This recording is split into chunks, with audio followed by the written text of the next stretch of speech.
to everyone. Thanks, Todd, for the introduction, Dr. Marsh, and certainly to Josh Trenary and the Indiana Port crew for getting us all set up in here with all the IT. My goal today in the short time that we have together is to kind of give everyone an overview of what the outbreaks of African swine fever in China mean for us here in Indiana, and then briefly kind of what a response looks here like in Indiana, and then I want to leave you with several items that both producers, veterinarians, companies can go home and implement now that are very practical and kind of serve as a foundation for preparedness. Did you turn it on the side? It's on. Okay. I'll advance it. I need to aim it somewhere else? No.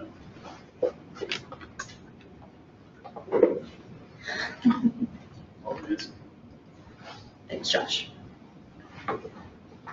So this first slide is just to kind of get everyone on the same page. It illustrates the locations of African swine fever outbreaks over the past decade, 2007 to 2018. So just something to note, this disease is not new. It was originally described in Kenya back in the early 1900s. Since then, it's really become endemic in a number of sub-Saharan African countries.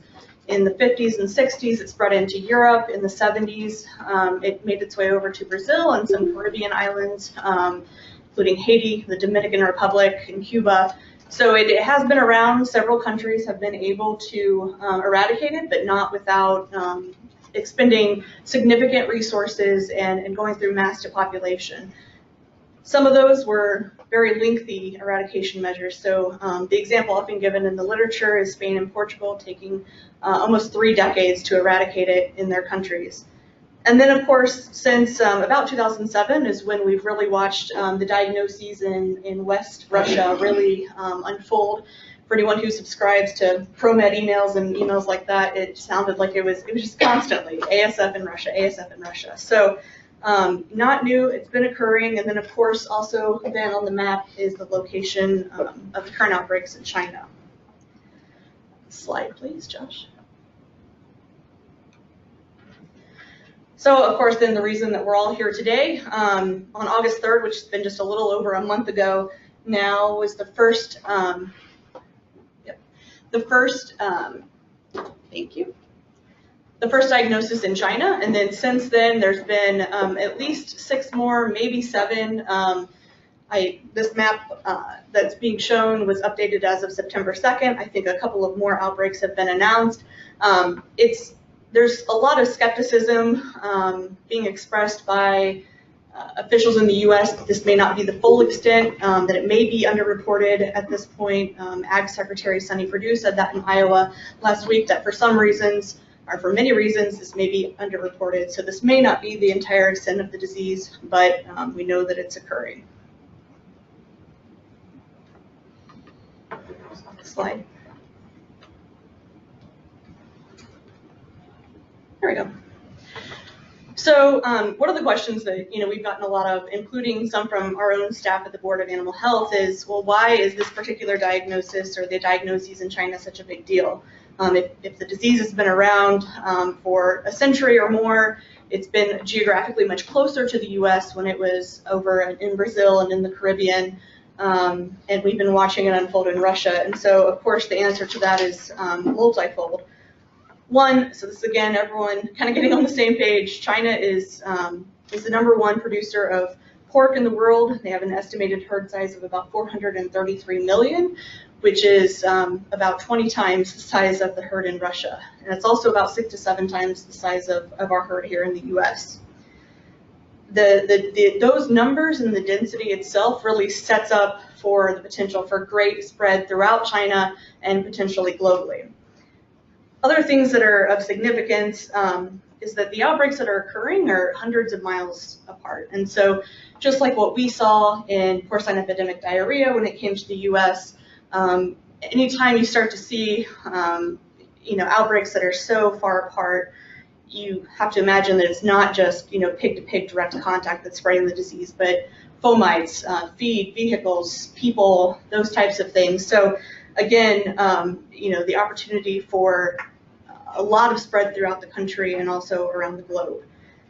Additionally, a couple of the outbreaks have been near cities that serve as major hubs for transportation and distribution of hogs and pork products, again, allowing potential global spread. And of course, as many of people have focused on, China is a source of animal feed and feed additives for the United States. Next slide. So secondarily, the question arises, so why in Indiana then might we be more worried than some states in the country? And again, multifaceted answer, but one is that we're 5th nationally in terms of our hog inventory. We're actually 3rd nationally ranked in terms of the number of swine that we import. So we're just behind Iowa and Minnesota, and in 2017 we imported about 4.3 million hogs, and generally, and it varies year to year, but that's from about 30 US states and a few or handful of Canadian provinces. So we have hogs coming in from all over the place. So a big concern then is if this disease reaches the US, that Indiana is certainly likely to have spread. Another thing that we do know is that a number of the leaders in the swine industry here in Indiana have business relationships with the swine industry and leaders over in China. So we know that opportunities occur. There's a lot of travel back and forth in those business consultations. So that's something that's also on our radar. And then in terms of total premises, right now in our system, we have actively registered about 14,000 premises that are noted to have swine on them. And just so everyone knows, it is a mandatory registration in Indiana, so even if they just have 1 or 2 pigs for 4-H or something in the spring and the summer, they're included and registered. By our best guess, we say about 2,000 of those are more in commercial operation. We use, items, permitted data, so if operations are registered with them as a CFO or a CAFO, certainly they're in our system and identified as commercial, but we know that there's some that certainly are very involved in a commercial type setting, just don't meet those numbers to be registered. So I can say one thing with a fair amount of confidence, which is that our chances of being able to contain and eradicate this disease in Indiana is definitely going to depend on how early we detect it and contain it. So, and I'll say it's not going to be a BOAH veterinarian or staff member probably that's going to identify this disease. It will be a producer or a private veterinarian or someone on the farm who sees clinical signs and speaks up and says something. We always talk about how we do surveillance at the Board of Animal Health. And a lot of times that's, it's reportable disease lists and it's programs that are in place doing active surveillance, but our favorite method is the Friday night phone call from someone who says something's not right. I don't want to make a big deal out of it, but it could be something. And it's those calls, those early calls of someone just being astute and thinking that something could be wrong that has really allowed us to be successful in containing and eradicating diseases in Indiana. So you guys in this room, on the webinar on Facebook, you're really our eyes and ears in order for us to be able to quickly detect a disease and contain it. So having said that, then it's very important that everyone be able to recognize what these clinical signs might look like. African swine fever can be a little bit tricky because it can manifest in different forms, and so I've listed the 4 forms on this slide. There's a peracute type of manifestation where basically you don't see many clinical signs at all. You really just, hogs look like they're doing okay one day and then you start seeing deaths, and we saw that similarly with highly pathogenic avian influenza that we went through in 2016. Mortality rates just spike and there wasn't much of a warning. There's an acute form, and these are going to be sick pigs. They're febrile, they are weak, lethargic, recumbent, piling on each other, potentially diarrhea, vomiting, nasal discharge, maybe frothy and bloody. A lot of talk about discoloration of the skin, particularly at the extremities. So ears, tails, lower limbs, those types of things. On the underbelly, you'll see red or purple discoloration of the skin. So a lot to look for. And it should be noted, though, that in the early stages in particular of an acute phase or an acute manifestation, it can look like things that we have here endemically. So whether it's PRRS or erysipelas, salmonellosis, or other bacterial septicemias, some of those clinical signs may very much look like things that we have here. So, it's I think one of the biggest reasons why, get your veterinarians involved, make sure that, a good history and clinical picture is taken, and then we can do sampling if needed. So there's also a couple other forms, subacute or chronic forms. Generally, these are just less severe in terms of, so everything I mentioned for the acute clinical signs, any of those could appear. It may be that they just have intermittent fever, swollen joints, those types of things. And actually there is a potential for some hogs to recover, and once they do, they can be carriers and shedders of this virus. Having said all that, we're really going to be probably looking for the peracute and acute cases. So for a couple reasons. One is because the U.S. herd is completely naive to this disease. The immune systems of our hogs haven't seen this, so the chances of it just coming in and being a kind of a chronic or subacute form is probably going to be pretty rare. So that, and the other factor is that right now the pan-Russian strain, which is the one that's circulating throughout China, is causing these acute types of clinical signs. So it hopefully won't go unnoticed. The earlier it can be caught, though, really makes a huge difference. So again, I have the poster here, one that Todd showed as being part of a push pack. Educating yourself, other employees on the farm, family members, of what those clinical signs look like. Those push packs do a good job of showing some of the most common clinical signs.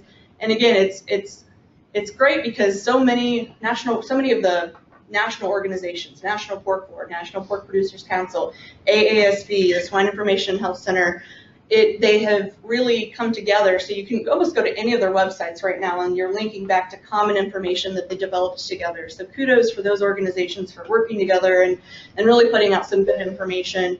And Todd, they're presenting this morning or this afternoon.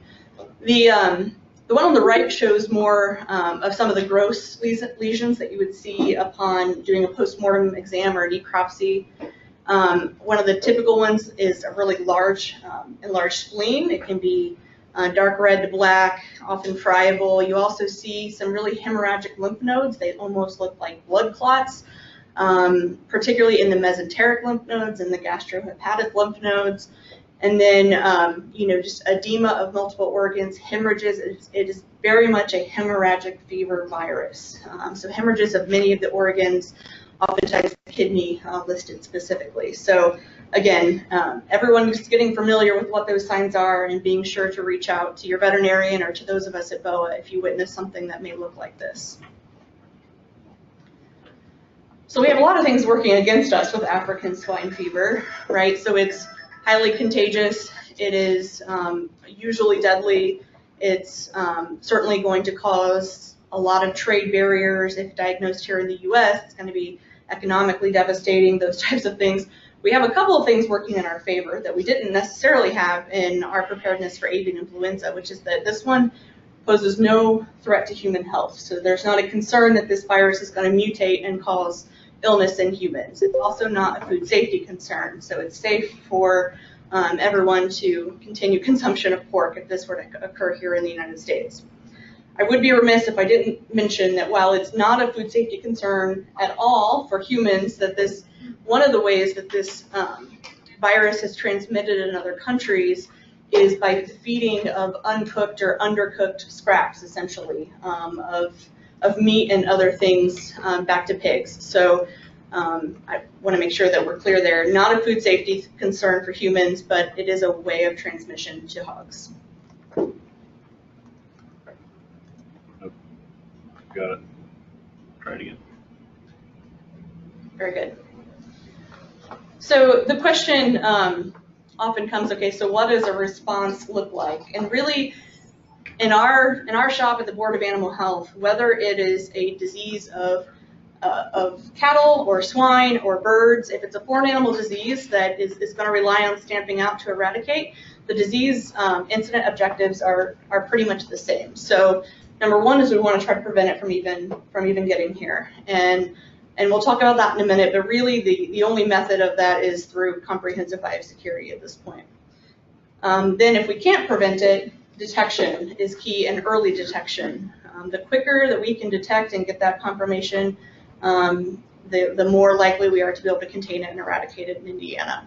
And then the containment is through quarantines and limited movement of hogs in certain geographic areas, or only through permits, and as well as traceability. So one of the first things that we do when we diagnose a disease is we look at, okay, over the past, X amount of weeks, where have pigs came into the herd, where have they come from, and any hogs that have left, where have they gone?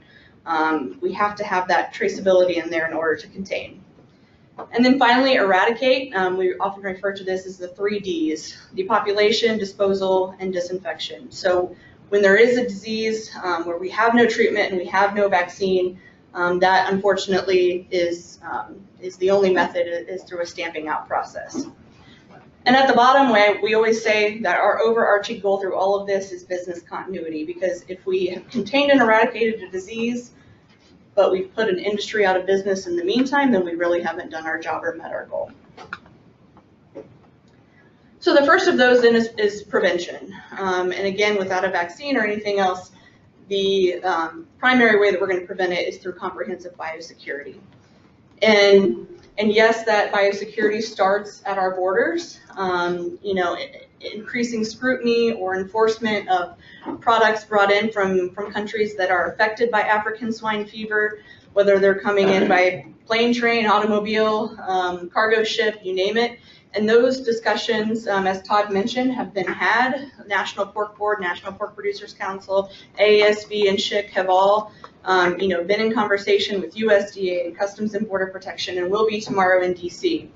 The truth is, though, that most of us in this room and on this webinar, we don't have much control of what's happening at the borders. And so that comes down then back to just good on-farm biosecurity. I've mentioned a few things here, and I don't have some key pieces of biosecurity in there, certainly. So, we've been heartened to hear about the amount of biosecurity that has been ramped up, particularly since the introduction of PEDs. So we've heard a lot more about additional shower in, shower out facilities, Danish entry systems, truck washes, trailer bakers. Those things are the bread and butter, and they're super crucial. I didn't list them here just because we're not going to go into every biosecurity method, but I wanted to bring a few to your attention. So one would be visitor policies and logs. So, you have those notebooks in the barn, sign in when people come in.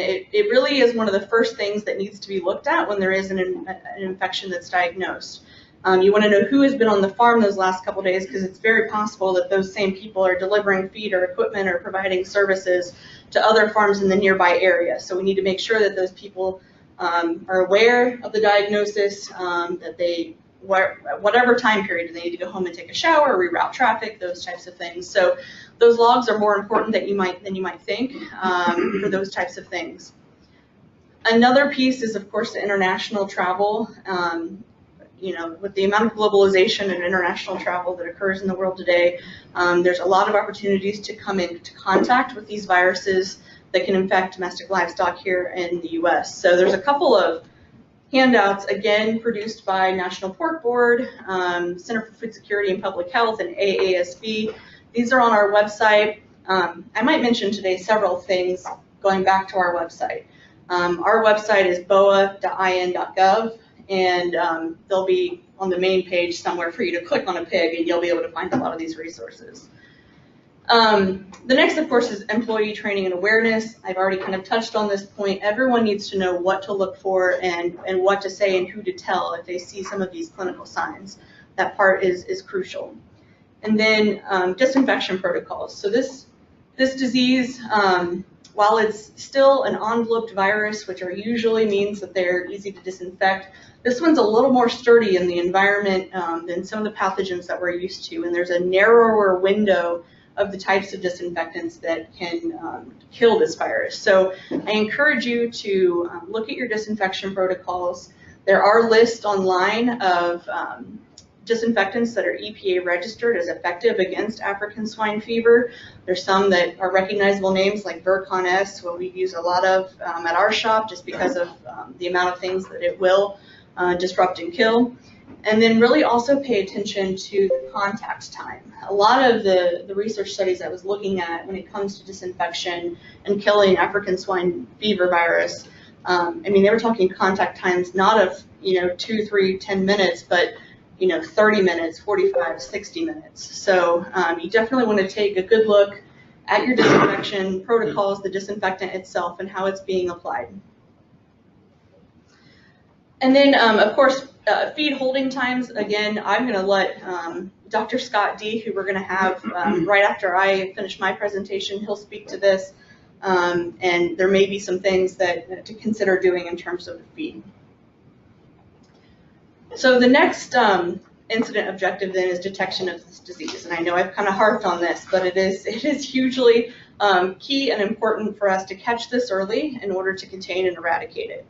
And when I say detection is through sampling and surveillance, I should probably be clear that there is no active surveillance for African swine fever. So unlike some other diseases where there is active surveillance, whether it's in slaughterhouses or part of research programs or in feral hogs, some of that occurs for classical swine fever, but not for African swine fever.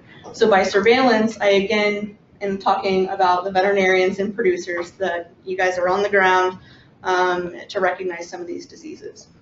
I do have to remind everyone, so African swine fever as a foreign animal disease does have to be treated as such when it comes to diagnostics. So veterinarians are out in the barns, hey, it looks like something bad's going on here, let's just rule out African swine fever. Unfortunately, you can't just submit those samples on your own. It does have to be part of a foreign animal disease investigation. But I don't want to discourage anyone thinking that it's going to be, has to be a huge production, that BOAH is going to send 20 people to your farm. We don't have 20 people to send to the farm. It's something that we do routinely throughout the year. We can dispatch someone to come take samples. And additionally, similar to what we did with some of the Seneca virus A cases, if the veterinarian's already there on the farm, can give us a description of what's occurring, Dr. Marsh and Dr. Wilson in Indiana can say, all right, we're designating you as a foreign animal disease investigator today. We need to get you can take those samples. We'll help facilitate getting them to the right labs and those types of things. So don't be afraid to call us, err on the side of caution. We want to catch this early if it comes to Indiana. So here, we're lucky here in Indiana to have the Purdue Animal Disease Diagnostic Laboratory up in West Lafayette. They are part of the National Animal Health Laboratory Network, or NALN program. So they are allowed and certified to run the initial test for African swine fever. They're actually only one of 11 labs nationally that are certified to do so. So for a lot of other foreign animal diseases like FMD and classical swine fever, there's 35, 40 laboratories that are certified to do that. For African swine fever, only about 11, but we're lucky to have one here in our state. So again, we'll authorize the submission of those samples. It is a test on whole blood that can be done at A to DL.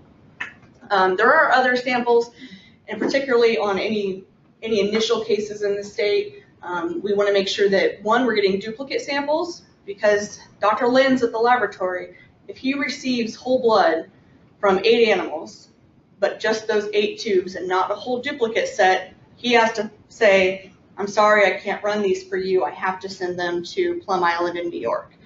So in those initial cases, we have to get a duplicate set of samples so that he can run one set and then they can be confirmed at the FADL laboratory in New York. So again, when you call us, we're going to remind you of all these things, but I just want to make sure that no one gets into the situation where they've submitted samples to a laboratory and they don't get run very quickly. And I'll say another thing about submitting the samples to Purdue. Purdue has a direct link to our database for reporting these results, and so particularly in a situation where we're in an outbreak scenario, they're going to be the fastest link that we have to getting those results. And results for us means that we can, approve permitted movements and those types of things. So that was another thing that was really critical and key in our response during our AI outbreak. So we'll talk about control areas here shortly, but during that outbreak, there were 38 days where there was a control area set up. And so for folks who needed to move, there were tests that needed to be done. So during those 38 days, there were 5,000 tests run, or actually we ended up a little over that. And I mean, those all went to Purdue, and they were all quickly messaged back to us. Had those been sent out of state, you know, there may have been a delay, a day or two, and a day or two when you need to move product means a lot. So I know that right now a lot of samples in the swine industry are very much sent out of state to Minnesota, to Iowa. I talk about that occurring during peacetime, during wartime. We're definitely going to start with Purdue A2DL to try to get those results back to us in a timely fashion. So the containment piece, when it comes to that incident objective, basically centers around these types of diagrams. So there's a little white dot in the middle of these circles, and that would be an index case, so the first positive case that we diagnose. And then around that, we draw circles and zones, and you'll hear them referred to as surveillance zones and infected areas and buffer areas and control areas. You'll hear a lot of words. And generally, we'll start out with what's called a 10-kilometer circle or a 6.2-mile radius circle. This is common to a lot of plans. And if you're in those circles, you're now officially in a control area, and those farms are quarantined, and movement can only occur via a permitted movement process. So no one moves. We get, you know, initial test. You have to meet so many requirements, and a lot of those requirements, as Todd mentioned, are in the Secure Pork Supply Plan. So again, encourage everyone to go to securepork.org. You can become familiar with the things that go into getting a movement permit. I should mention the one on the right is really not that much different. It's illustrating that, and I always say it looks like the shape of Ohio, but it illustrates, you know, it doesn't have to be circles. If there are natural, geographic, or type of barriers, whether it's a river or a forest, we won't necessarily have these in perfect circles, and they don't have to be. So the fourth objective then is eradication. We often call it the 3 Ds: depopulation, disposal, and disinfection. These can be monumental tasks. They occur at the infected farm. And discussing them all today is probably outside of the scope of this talk. We only have a short time. This is all reminiscent, and I see Dr. Kopp smirking in the back. When we met with the poultry industry, leading up to our high-path AI diagnosis, we had, what was it, Dr. Kopp, 23, 26? 23 meetings. 23 meetings in the 2 years leading up to that with the industry. So 23 types of these meetings, and I'm not suggesting that we schedule 23 more, but we spent a lot of time talking through the details. We relied heavily on our state agency partners, Indiana Department of Environmental Management. Julia and others are here today. I think Becky Yonishkan's on the phone. They were critical in identifying, you know, how things can be disposed of. Because if your plan on an infected site is burial, you might want to find a plan B in Indiana. And IDEM can help you through those. NRCS helped us evaluate some sites, but the soil types and the water tables in Indiana don't really facilitate, you know, burying carcasses. So anyways, there's loads of information behind each one of these Ds, and the methods that are available are going to, and what is used at any individual farm is going to depend on a lot of things: the size of the herd, the type of production, it may be the weather, the extent of the outbreak. So we encourage everyone to look specifically at your sites and determine which of those methods available might be utilized. And we'll, at the Board of Animal Health and others, our state partners, National Pork, we can talk through some of those options. It just may be at the 7th or 8th meeting and not on the 1st. And this is one lesson that we definitely learned during our high-path AI outbreak. We call it the inverted triangle. I think Denise Dare kind of came up with it. Those initial meetings that we had, particularly at the national level, as the threat of high path kept getting higher, we almost were always stuck on those 3 Ds. You could spend all day talking about how on earth are we going to depopulate and dispose of thousands and millions of birds. And what we realized is that, you know, any preparedness put towards that is a great idea and must be addressed. But for every one of those little white dots that was in the middle of those zones, there's a lot more folks and a lot more premises that are essentially negative and are looking to maintain business continuity. So, you know, to get the biggest bang for our buck, we really put a lot of effort into preparing for people that are going to be in that control area or control zone. So that's let's make sure your premises are up to date. How are you gonna submit a permit request to our office? What are the things that you have to do? So we spent a lot of time, not just at those 23 meetings, but also meeting one-on-one with companies and producers to go through what that looks like so that the process would be as efficient as possible when it came. So the way that we can draw those circles and zones and very quickly identify who's in those circles and zones is through premises registration. Premises registration, it's now been almost or exactly 12 years since it was written into law in Indiana. It's kind of old news here. That's not the truth in all states.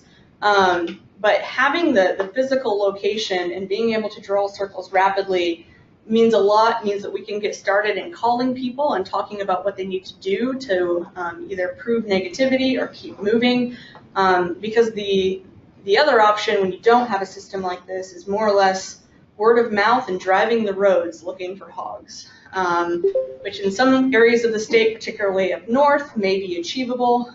Once you get down to the wooded areas and hills of southern Indiana, not quite so. So we are very much ahead, so thanks to everyone who adopted into the premises registration system and keeps us updated on any changes with your premises. It really is huge, and we'll talk about premises validation here in a second. So right now in Indiana, we have about 70,000 sites registered. We do not only farms, but any other location that may be of importance to us. So whether it's an exhibition site, a laboratory, those types of things.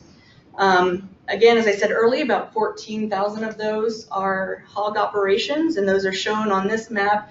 And this map is a little bit, it's a few years old. So if you're in one of those, one of those places where there's not a dot, you built an operation there, don't worry, we have you. It's just an older map, but putting all the dots on the map at one time doesn't usually do us much good. And frankly, for any livestock species, that map pretty much looks the same when you put all the dots on there. There's usually a circle where Marion County is.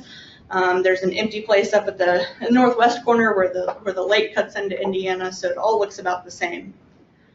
But again, it allows us to do things like this. So I am picking on one of my colleagues. I chose her farm as the infected farm. So there's a dot right in the middle of this circle, and I have pretended that it is infected with African swine fever. So very quickly, in our database, we can run a radius report out to 6.2 miles and determine, okay, who are all the people that have swine in this area?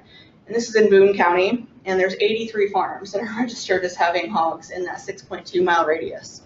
And so it's crucial to us that the information in our system is up to date, because those dots on that circle and the list that gets exported with it is only as good as what's in there. And so we'll talk about, and I think it's probably this next slide, yeah, updating your premises information with us and doing validation. So what we don't want to do is miss anyone that should be in that circle, but the dot dropped outside the circle.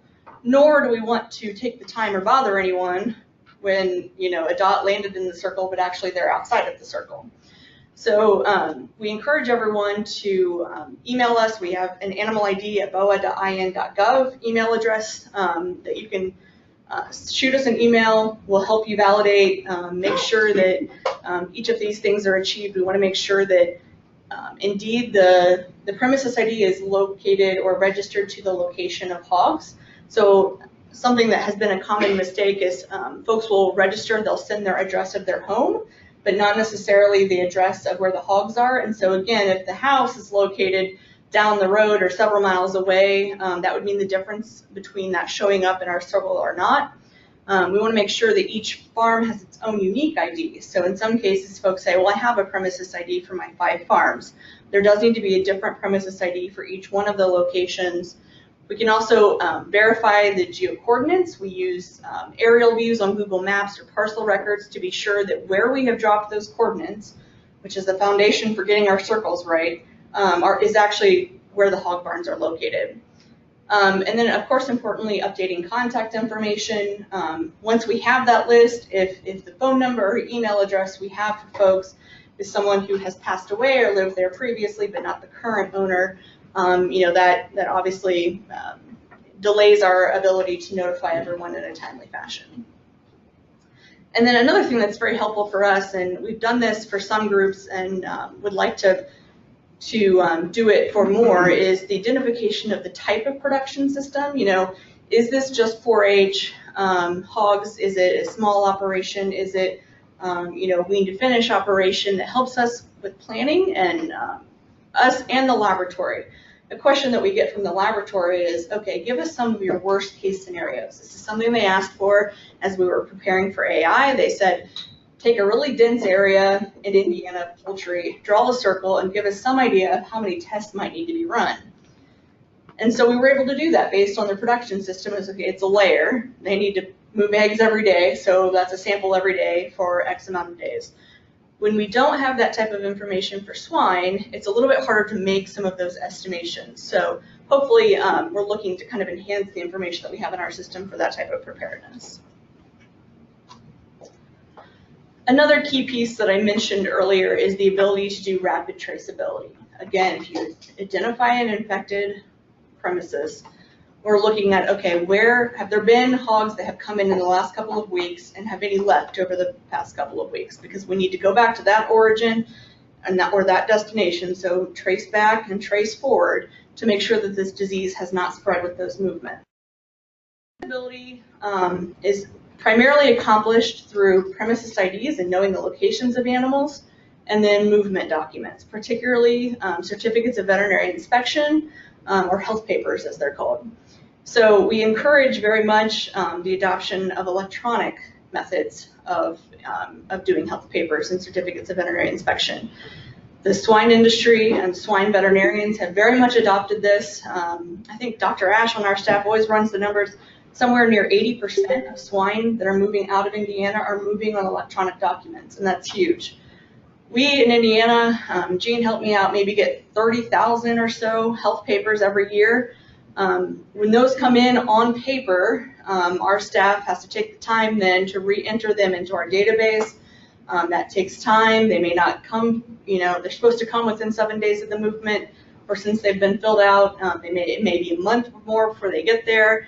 Once we do go to type them in, transcription errors are always a possibility. So really everything needs to be moving on electronic, and we're very much moving in that direction. The swine industry has been a huge adopter of that kind of technology, for which we're very thankful. But when it comes to being able to efficiently trace, you know, electronic is going to get us there. So again, Jean Dorfline on our staff has trained a number, she's back there in the back for those who are in the room. She's trained a number of veterinary clinics on the use of different versions of the certificate. We have a free version from our office. It's called the eCBI. It's a state form that we have that we can train clinics on. There's also, you may have heard of Global Vet Link, AgView. AgView just changed its name. It used to be the MCBI, in case anyone's used that.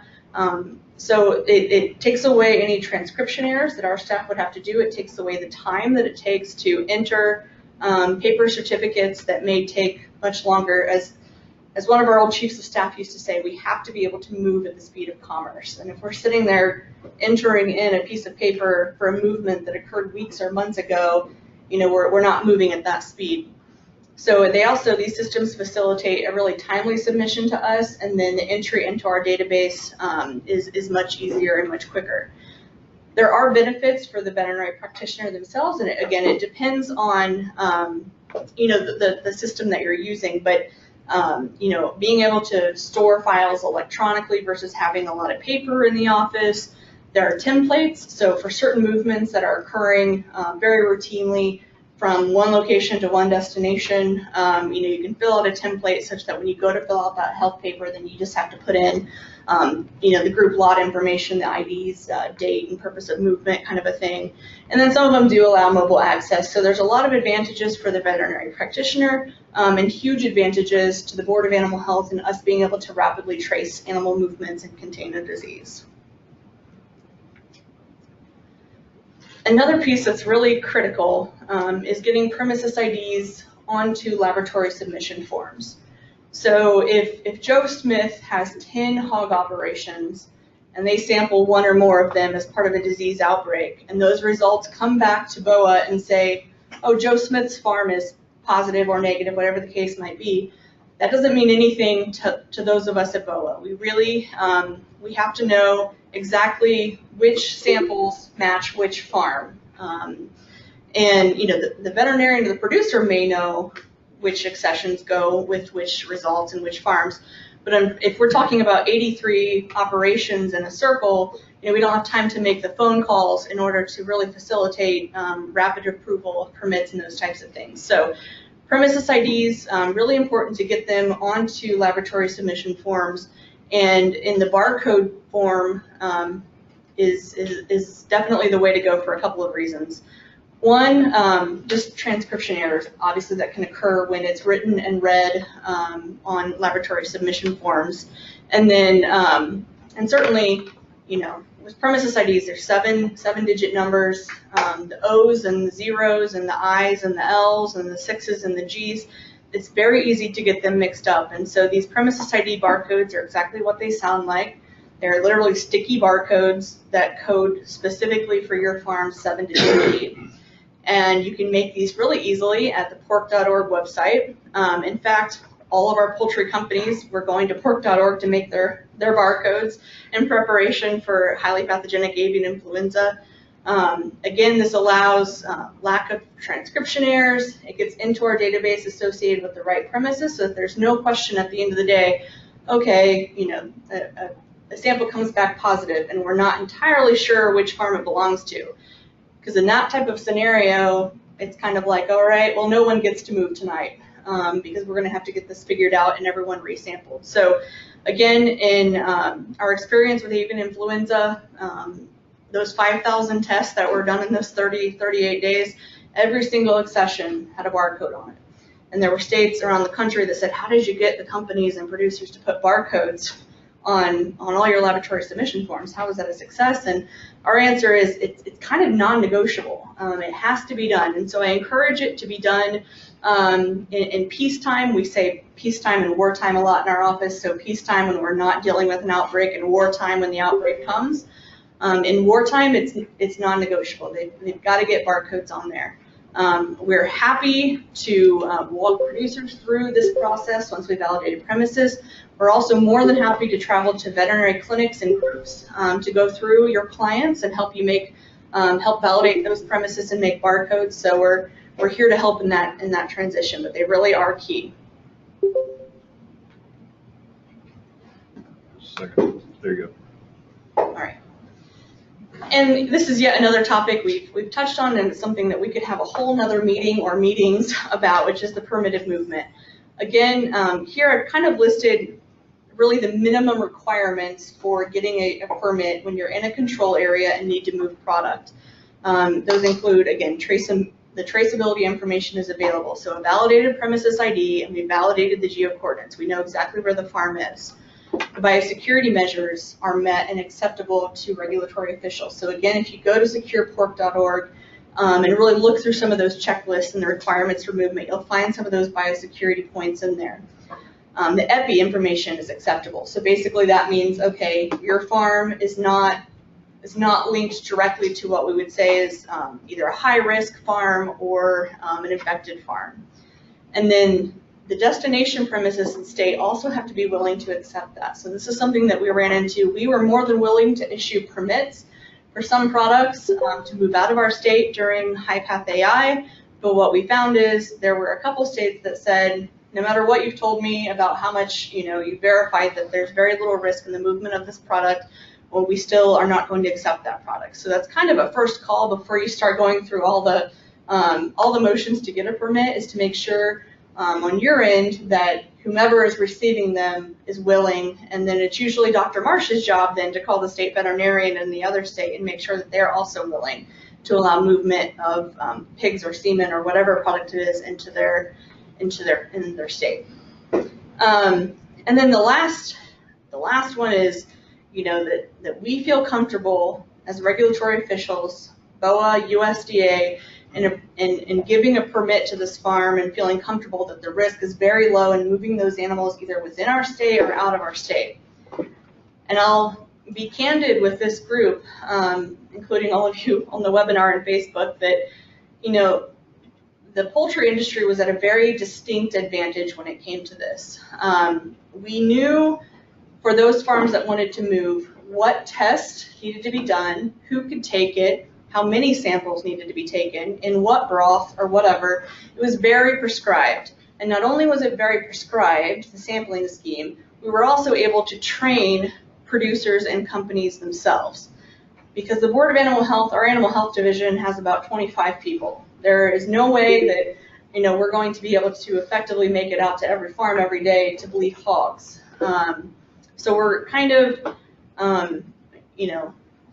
something that was mentioned in a call last week with USDA is that we were ahead of the curve because we're validating, these saliva samples and ropes, and we're already working on that. And it was interesting because I sat there, and from my perspective, while some may feel that we're ahead of the curve because we're working on those validations for tests that producers can take themselves and what the sampling scheme may look like, we're way behind where we were in the poultry industry when we were doing this planning for them over the past couple of years.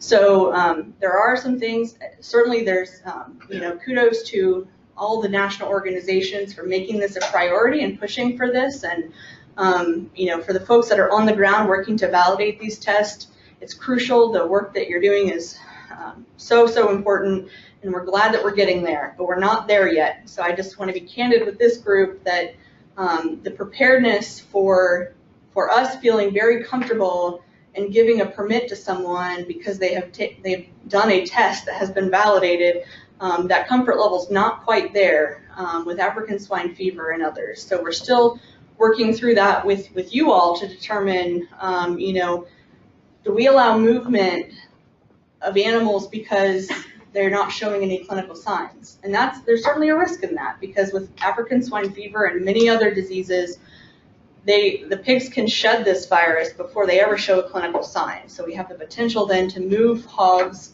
that are shedding a virus and we don't know it and we haven't tested. So I just want to put that caveat out there. We're very successful in using the secure egg supply, secure turkey supply plans during avian influenza. There's been a ton of work going into the secure pork supply plan, and there's people working on how can we validate these tests for African swine fever, how do we train producers to take their own samples. So we look forward to that, and we hope that we can avoid an outbreak before those things are put into place. So a quick summary of some of the things that we've talked about and action items. Again, a lot of this is on our website. For the producers, reviewing and heightening your biosecurity, looking at those disinfectant protocols, looking at visitor policies, really reading some of the resources on if you're traveling abroad or hosting folks from countries where ASF and other foreign animal diseases are a problem, look at those protocols. Secondly, becoming familiar with what the clinical signs look like and having a plan where, folks on your farm see some of these signs, getting a hold of your veterinarian, notifying the Board of Animal Health, and erring on the side of caution, because catching this disease early is going to be absolutely critical for us being able to contain it. The premises thing, it's absolutely key. So whether you need to register your farm or a farm for the first time, or we want to validate that we have the right location and the right geocoordinates in our system, that email address again was animalid@boa.in.gov. And again, we're happy to come out to veterinary clinics, to meet with companies and integrators to do this in person for large groups. Fourth, becoming familiar with those requirements for permitted movement. So that's the securepork.org site. Tons of references on there. There's 1-pagers, 2-pagers, 10-pagers, all kinds of helpful things to get you and your staff trained on the types of things that you'll need to do if you find yourself in a control area and want to maintain business continuity.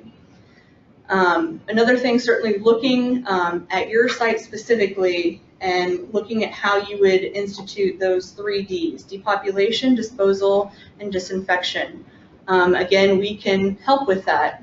There's a lot of resources out there. We have state partners who are willing to help, and we can do some of those site-specific plans with you. And then this is something I didn't mention, but obtaining a DUNS number and registering in a SAM system. That sounds like an alphabet soup.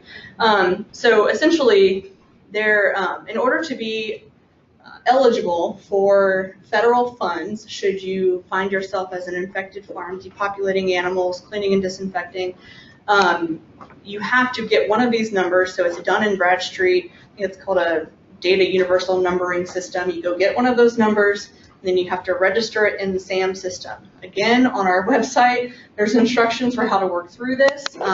In the counties, FSA offices are familiar with this process, and they've helped us during high path, during our tuberculosis outbreak, those types of things, making sure that folks have these numbers so that they're eligible for payments. So unlike premises, where each and every farm needs to have its own ID, only each business entity essentially needs one of these numbers. So a company that has 10 farms, they may just need one. USDA has set up a process whereby payments during these types of outbreaks can be split. So if they're going to be split between, say, an integrator and a contract grower, then that contract grower would also need one of these. So basically every business entity who may receive funds for depopulation of animals or disposal and cleaning and disinfection efforts can get these numbers ahead of time. For the veterinarians, we're begging you to use electronic methods of certificates of veterinary inspection. Again, we're so thankful for the veterinary industry, the swine veterinary industry, for really taking advantage of these electronic movement records. If you're not on them yet, email our office. Jean or others can come to you or walk you through it. We have YouTube videos on how to use the one that we provide for free. We can also talk to you about the differences between the different options that are available and why they may be more beneficial for you versus other ones. Again, err on the side of caution. If you're out there and you see something, even if you think it's, you're dealing with a septicemia or something else, if you feel like the signs could be compatible with ASF, give us a call. Again, it doesn't have to be a big production. We'll walk you through the samples that need to be taken, or send someone on our staff out there to bleed some hogs, and we'll make sure that they're submitted in duplicate to the Purdue ADDL and Battle in New York. And again, another plea for using premises ID barcodes. During peacetime, I highly, highly recommend it. And during wartime, again, it's a non-negotiable. So validating premises and getting those premises ID barcodes printed up before an outbreak is hugely important. And then for the integrators or companies in the room, we say biggest bang for our buck, try to get as much done. We're happy to meet with companies. You can come to us in Indianapolis. We're happy to travel to your offices, and we can go through the types of planning that can be done. Certainly validating premises, identifying certain premises to a production system, those types of things. So we're happy to come out. Dr. Whirling, our Director of Swine Health Programs, certainly we're ready to hit the road and help you do that. So please take advantage of those opportunities. And my contact information is up there. You're certainly welcome to call or email me directly as well.